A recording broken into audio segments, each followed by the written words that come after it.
बच्चों, आज मैं आपको एनसीईआरटी की एक्सरसाइज 4.3 का एग्जाम्पल नंबर 18 में आप कराने जा रहा हूं। देखिए, मैंने क्वेश्चन बोर्ड पर लिखा हुआ है, ध्यान से एक बार मैं क्वेश्चन को पढ़ दे रहा हूं बच्चों, ठीक है। इससे पहले मैंने आपको 17वां एग्जाम्पल बताया था, या आज मैं आपको 18वां एग्जाम्पल में बता दूंगा। इसके बाद आप एक्सरसाइज के सारे क्वेश्चन आप आसानी से लगा सकते हैं, ठीक है। तो आइए एक बार मैं क्वेश्चन को रीड कर देता हूं, ध्यान से आप सुन लीजिए और समझ लीजिए क्वेश्चन को। सारणिकों का प्रयोग करके, यानी कि सारणिक का प्रयोग करना है बच्चों में। सारणिक का प्रयोग करके दो बिंदु दिए गए, एक बिंदु ए दिया गया 1 3 और एक बी दिया गया है 0 0 को जोड़ने वाली रेखा का समीकरण ज्ञात करना है। बच्चों, हमें एक रेखा का समीकरण निकालना है। पहली बात, आगे बढ़ते हैं, ठीक। के का मान ज्ञात कीजिए, हमें के का मान निकाला, के क्या है आगे देखिएगा। के का मान ज्ञात कीजिए, यदि एक बिंदु डी, एक बिंदु दिया गया है जिसका निर्देशांक है के, 0 इस प्रकार है, यानी कि बिंदु डी इस प्रकार है कि त्रिभुज ए बी डी, यानी कि ए ये बी ये और डी, जब ए बी डी तीनों को मिलाएंगे तो क्या बन जाएगा, एक त्रिभुज बन जाएगा बच्चों। और त्रिभुज ए बी डी का क्षेत्रफल कितना दिया गया, 3 वर्ग इकाई दिया गया है। तो मुझे बच्चों के का मान निकालना है, जबकि त्रिभुज का क्षेत्रफल दिया गया है कितना, 3 वर्ग इकाई। तो आइए बच्चों, मैंने क्वेश्चन पर रीड कर दिया। क्वेश्चन 2 पार्ट में है, दोनों पार्ट को मैं अभी हल करूंगा। पहले देखिए, मैं पहला पार्ट हल करने जा रहा हूं, उधर देखें आप इसे सॉल्यूशन। आप देखें, दो बिंदुओं को मिलाने वाली रेखा का समीकरण निकालना है, किसका प्रयोग करके, सारणिक का प्रयोग करके। तो देखिए, एक बिंदु ए और एक बिंदु बी है। आप एक बिंदु ए, मैंने डायग्राम में बना रहा हूं, एक बिंदु मैंने ए यहां ले लिया आपके सामने, इसका निर्देशांक दिया गया कितना 1,3। एक दूसरा बिंदु मैंने बी ले लिया बेटा, इसका निर्देशांक दिया गया कितना 0,0। ये जो रेखा देख रहे हैं ए बी, इसी रेखा ए बी का समीकरण हमें बच्चों निकालना है। तो बच्चों, रेखा ए बी का समीकरण, जब भी हमें कभी भी किसी भी रेखा का समीकरण यदि सारणिक के द्वारा निकालना है, ऐसी स्थिति में इन दोनों बिंदुओं को मिलाने वाली रेखा के ऊपर एक बिंदु मुझे एक्स और वाई मानना चाहिए, या हमें मानना चाहिए, मैं ये कहना चाहता था बच्चों। तो आइए बच्चों, कहीं भी इसी रेखा पर एक बिंदु मैं अपने मन से ले लेता हूं पी, और इसका निर्देशांक कितना है एक्स, वाई, ठीक। क्योंकि आप जानते हैं बच्चों की रेखा के समीकरण में, किसी भी रेखा के समीकरण में एक्स और वाई होता है, इसीलिए बच्चों मुझे ऐसा करना पड़ा है। तो अब ऐसे क्या हो जाएगा, मेरे पास 3 बिंदु हो जाएंगे, बिंदु ए बी और एक मेरा बिंदु हो गया पी। इस तरीके से आप तीनों बिंदु संरेख हो जाएंगे, ए पी बी क्या हो जाएगा, संरेख, एक ही रेखा पर हो जाएंगे, और जिसके फलस्वरूप इसका क्षेत्रफल, यानी कि ए पी बी से बने त्रिभुज का क्षेत्रफल क्या हो जाएगा, 0 हो जाएगा, और हमें रेखा का समीकरण प्राप्त हो जाएगा। तो सर्वप्रथम ए बी को मिलाने वाली रेखा के ऊपर मुझे एक बिंदु पी मानना होगा, जिसका निर्देशांक क्या होगा एक्स, वाई है। तो लिखेंगे, माना बिंदुओं ए तथा बी को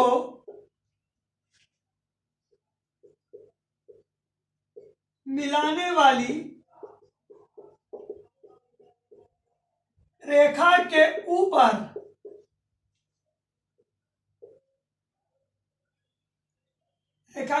एक बिंदु P x, y स्थित है।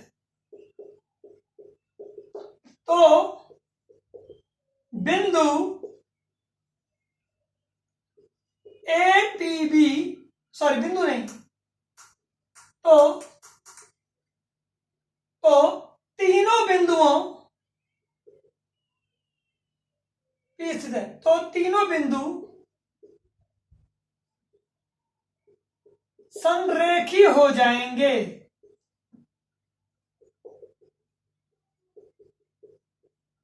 जिसके फलस्वरूप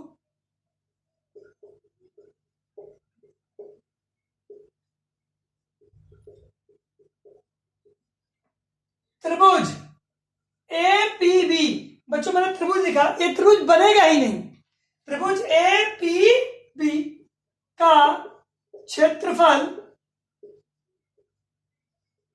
0 हो जाएगा,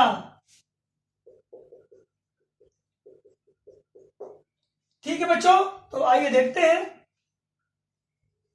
बच्चों 3 बिंदु दिए गए हैं, यदि इससे कोई त्रिभुज, वास्तव में बच्चों त्रिभुज बनेगा ही नहीं, त्रिभुज बनेगा नहीं तो इसका क्षेत्रफल हमारा क्या हो जाएगा, 0 हो जाएगा। ठीक है, तो चलिए आगे मैं बढ़ता हूं इस क्वेश्चन में। तो बच्चों अब मैं क्या करेंगे, 3 बिंदु मेरे पास दिए गए हैं, तो इस तरीके से आइए, अब जानते हैं त्रिभुज का क्षेत्रफल, अब जानते हैं।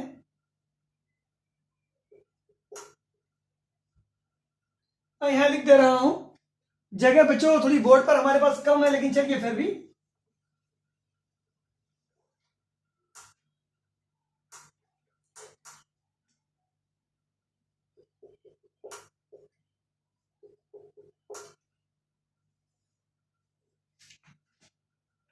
त्रिभुज का क्षेत्रफल सूत्र होता है हमारा 1/2 सारणी x1 y1 1, x2 y2 1 और क्या x3 y3 1। मैंने आपको यही बताया था, शायद आपको याद भी हो। ठीक है बच्चों, x1 y1 1, x2 y2 1 और x3 y3 1 ये हमारे पास है।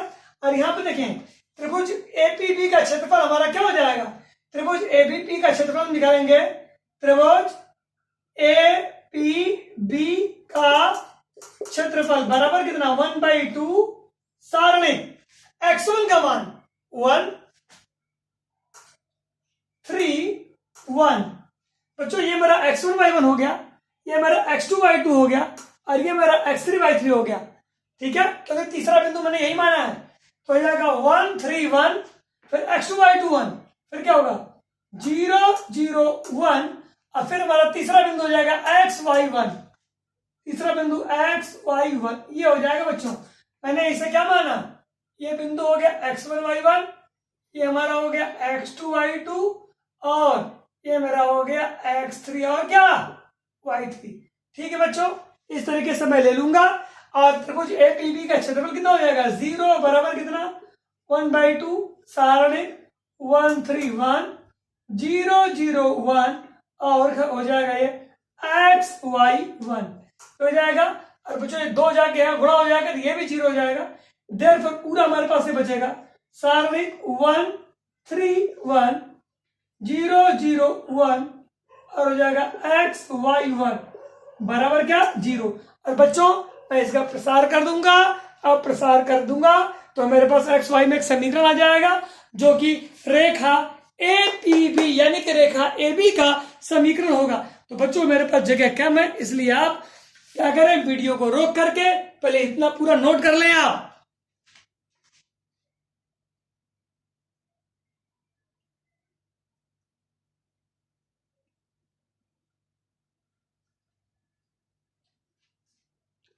चलिए बच्चों अब मैं आगे बढ़ता हूं और इस सारणी का मैं प्रसार करने जा रहा हूं।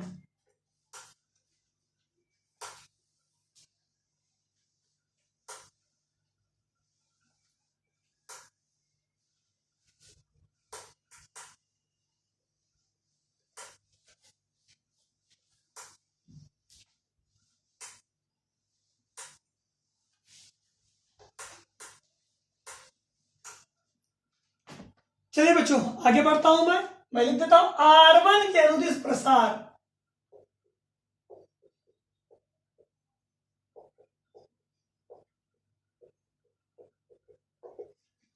मैं 1 लूंगा ब्रैकेट -3 लूंगा ब्रैकेट +1 लूंगा ब्रैकेट बराबर कितना 0।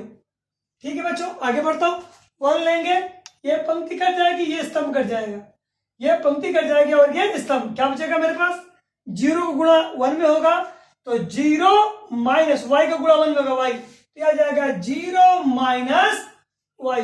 आगे देखिए बच्चों जब मैं 3 लूंगा तो 3 की पंक्ति और 3 का स्तंभ कट जाएगा, मेरे पास 0 गुणा 1 के साथ होगा 0 और x का गुणा 1 के साथ ये साथ होगा तो x आ जाएगा 0 माइनस x। अब मैं जब 1 लूंगा बच्चों तो ये पंक्ति और ये स्तंभ कट जाएगा, तो 0 को गुणा 0 के साथ और 0 को गुणा y के साथ और x का भी गुणा 0 के साथ हो जाएगा 0 माइनस 0।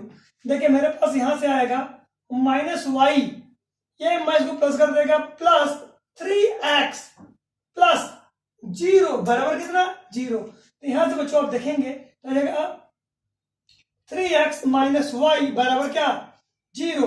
अब ये हमारा क्या है रेखा का समीकरण है, यही बच्चों मेरा उत्तर है। देखिए x y में आया। ठीक, तो बच्चों यहां तक आप वीडियो को रोक करके नोट कर लें, क्योंकि अब इसके आगे मैं आपको इसमें जो नेक्स्ट इसका क्वेश्चन था इसी के अंदर वो मैं अब आपको बताने जा रहा हूं। ठीक है बच्चों,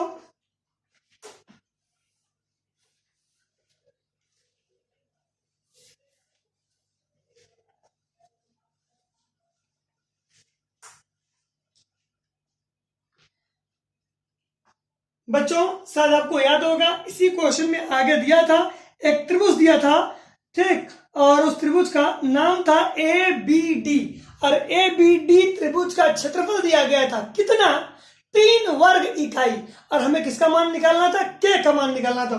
तो आइए बच्चों अब मैं उसी प्रश्न को आगे करने जा रहा हूं, तो मैं उम्मीद करता हूं पहले आप इसको भी नोट कर लें।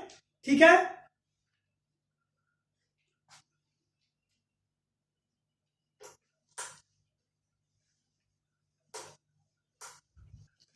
तो बच्चों इस तरीके से मेरा पहला उत्तर हो चुका है। अब मैं दूसरे उत्तर की तरफ बढ़ रहा हूं जो कि इसी प्रश्न में दिया गया था। तो मैं एक त्रिभुज बनाऊंगा जिसमें ABD एक मैं त्रिभुज बनाऊंगा। बिंदु A दिया गया था क्या 1,3, बिंदु B दिया गया था कितना 0,0, और एक बिंदु K,0 दिया गया था, और एक त्रिभुज बना था क्या D क्या K,0, और इस त्रिभुज का क्षेत्रफल दिया गया था त्रिभुज ABD का क्षेत्रफल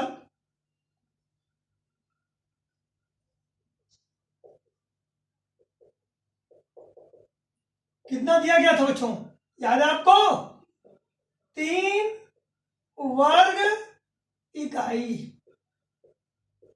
और हमें क्या निकालना है, हमें क्या निकालना है K का मान, जो K देख रहे हैं।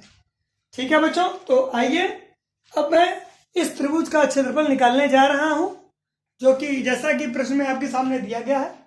तो आइए त्रिभुज ABD का क्षेत्रफल का सूत्र हो जाएगा 1/2 x, ये मेरा x1 बेटा, ये मेरा x1 होगा, ये मेरा y1 होगा, ये मेरा x2, ये मेरा y2, और ये मेरा क्या होगा x3, और ये मेरा y3।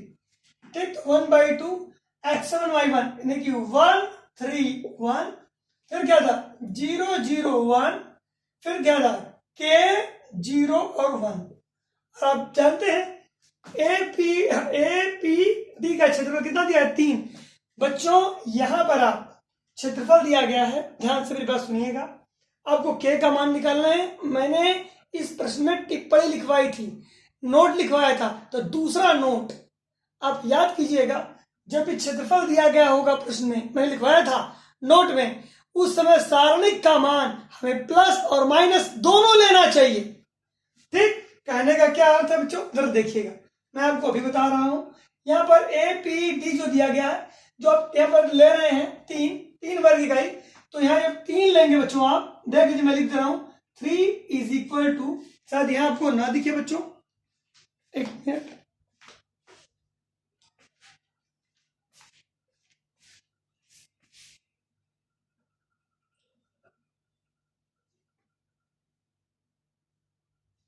देखिए बच्चों यहां पर मैं लिखने जा रहा हूं, मैं इसको ऐसे भी लिख सकता हूं, जरा देखिएगा ध्यान से। 3 जो बच्चों ये 3 लेंगे, तो ध्यान से सुनिएगा मेरी बात, ये जो सारणिक का मान है, मैंने बताया भी था आपको कि सारणिक का मान किस प्रकार लेते हैं, प्लस और माइनस दोनों में लेते हैं। अब इसको ऐसे भी लिख सकते हैं, प्लस सारणिक की जगह ये जो 3 नहीं रखेंगे डायरेक्ट, आप प्लस -3 करके रखेंगे, और ये हो जाएगा 1/2 सारणिक 1 3 1 0 0 1 और K 0 1। ऐसे बच्चों याद रखिएगा, यहाँ केवल 3 नहीं रखा जाएगा, यहाँ क्या रखा जाएगा +-3 रखा जाएगा, क्योंकि सारणिक के अंदर जो K का जब भी हम मान निकालेंगे बच्चों, सारणी के अंदर जो K स्थित है, तो इसका मान प्लस और माइनस दोनों में आएगा। इसीलिए बच्चों यहाँ जो देख रहे हैं 3, तो यहाँ 3 नहीं रखेंगे, प्लस माइनस 3 का हम क्या करेंगे, प्रयोग करेंगे। इस बात को याद रखिएगा, ठीक है। तो आइए मैं आगे बढ़ता हूं, 2 यहाँ पे भेज दूंगा, मेरे पास ये पूरा ये हो जाएगा सारणी 1 3 1 0 0 1 और k 0 1, ठीक है, बराबर हमारे पास हो जाएगा प्लस माइनस इधर जाएगा तो 6 हो जाएगा बच्चों। मैं उम्मीद करता हूं कि आपको वीडियो में पूरा पूरा दिख रहा है। चलिए ठीक है बच्चों, आइए अब मैं इसका प्रसार कर देता हूं और k का मान मैं निकाल लेता हूं।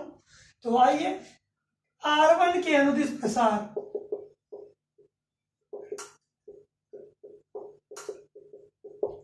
R1 के अनुदिश में प्रसार कर देता हूं, तो जाएगा 1 bracket minus 3 bracket plus 1 bracket बराबर कितना, प्लस माइनस 6। दोनों लेंगे बच्चों प्लस माइनस, 1 लेंगे तो ये पंक्ति स्तंभ 0 1 0 गुणा 1 में होगा, 0 माइनस 0 0 आएगा बच्चों। 3 लेंगे तो ये पंक्ति स्तंभ कर जाएगा, 0 गुणा 1 में होगा 0 माइनस, ठीक, k का गुणा 1 में होगा तो k चला आएगा, ठीक है। फिर 1 लेंगे बच्चों तो ये पंक्ति स्तंभ कर जाएगा 0 माइनस 0, तो देखिए बच्चों यहां से आएगा 0 प्लस 3k हो जाएगा बच्चों, ये प्लस 3k बराबर क्या, प्लस माइनस 6, तो आएगा यहां से 3k बराबर क्या, प्लस माइनस 6, तो k बराबर आ जाएगा प्लस माइनस 2, यानी कि k के कितने मान आए बच्चों, k के देखिए 2 मान आए, एक प्लस 2 आया और एक क्या आया, माइनस 2 आया। तो ठीक है बच्चों, मैं उम्मीद करता हूं कि यहां तक आप पूरा पूरा समझ गए होंगे वीडियो को। बस एक बात का ध्यान देना है बच्चों, जब भी त्रिभुज का क्षेत्रफल दे दें तो क्षेत्रफल जब भी यहाँ रखेंगे, तो यहाँ पर जब भी हम रखेंगे बच्चों तो सारणिक का मान, जब हम सारणिक को जब हल करते हैं बच्चों, तो जो सारणिक के अंदर k निकालना होता है उस स्थिति में सारणिक का मान लिखवाया था, सारणिक की गणना करने के लिए सारणिक का मान प्लस माइनस दोनों में लेते हैं, तो इसमें प्लस माइनस 3 का हम प्रयोग करेंगे, केवल 3 का प्रयोग नहीं करेंगे, ठीक है बच्चों। तो चलिए कल मैं आपको इसके एक्सरसाइज के क्वेश्चन भी मैं सेंड करूंगा।